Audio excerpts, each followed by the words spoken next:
Now, when the World Trade Center towers collapsed after the terrorist attacks of 9/11, a host of conspiracy theories grew out of the dust and rubble. Some people claim that the US government actually organised the attacks or allowed them to happen. And they point to the little-remembered collapse of a third large skyscraper, WTC 7, as a key part of their evidence. Now, BBC Two's Conspiracy Files has examined the case of Tower 7 to find what really caused the 48-storey skyscraper to fall. Mike Rudin is producer of the programme and joins me now. Mike, very good morning to you. Morning. What is it about 9/11 and the World Trade Center that so exercises conspiracy theorists? I think what's exciting about 9/11 in particular is that it's taken so long to provide some of the answers. We've looked at one particular building where nearly 7 years after 9/11 we still haven't had the final report. And this is a 610-foot skyscraper, so a huge skyscraper that collapses neatly and symmetrically. And people say if you look at it, it looks like a controlled demolition. And there are claims that the BBC itself is part of this conspiracy. Yes, I mean, BBC, along with other outlets, did actually get it wrong and did say that it collapsed before it did. And that's got a lot of people wondering whether, you know, why would you have done that? And then the satellite goes down, and then we had to admit that we'd lost the tapes. So, of course, we then tried to find out some of these things, what actually had happened. It turns out the tapes weren't lost. We found them on another shelf, and satellite, there was an explanation for that. It had gone down at 5:15, bang on out. It just ran out of time. And so there are often simpler explanations for some of these things. Let's just have a look. There's a clip, I think, of the tower collapsing. Let's just show that first of all.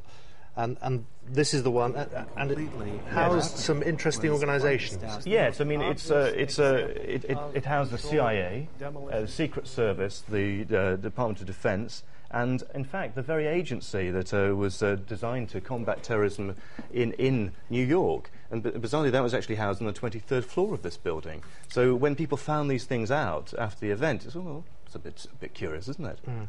Now, talking about Jane Stanley on the BBC.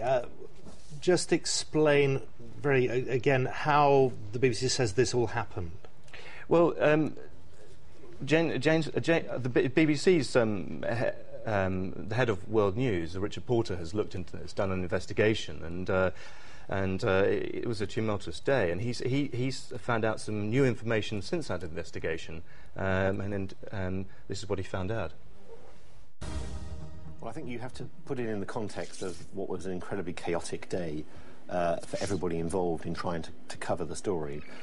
The investigations we've carried out suggest very strongly that we were working on the basis of an incorrect news agency report. We had this statement from Reuters. It came some time after our original inquiries, actually, but what it says is, on September the 11th, 2001, Reuters incorrectly reported that one of the buildings at the New York World Trade Center, 7 WTC, had collapsed before it actually did. The report was picked up from a local news story and was withdrawn as soon as it emerged that the building had not fallen.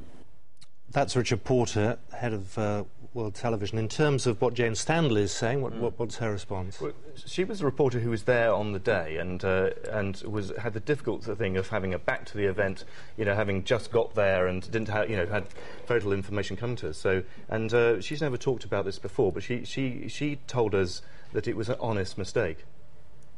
I was thrown not a question but a statement of fact. I don't know where that came from. Jane, what more can you tell us about its collapse? Well, only really what you already know. Details are very, very sketchy. I mean, it's very, very difficult being in that position where you've got no communications, no access to information, and that just comes out of left field. Details are very, very sketchy. It was very upsetting about a year ago because of the level of persecution and the virulence in which I was spoken about. And it's just very unfortunate that this whole conspiracy kind of, I think, rather ridiculous situation has grown out of what's really a very small and very honest mistake. Well, unfortunately, I think we've lost the line with Jane Stanley. It's a difficult one, this, isn't it? I mean, do you think people will accept these explanations? A lot of work has gone into your programme, clearly, but will people understand it. A huge amount has gone into the official investigation, which has been, now the culmination of years of work. This is a crucial moment, nearly 7 years after. So for the conspiracy theorists, this is the moment when, they'll find out. The last official report on 9/11. I think some people will change their mind, but there will be a sizable number of people who will never accept it because they just, don't trust anything official, or even, anything from a mainstream media who also they think are in on the plot somehow.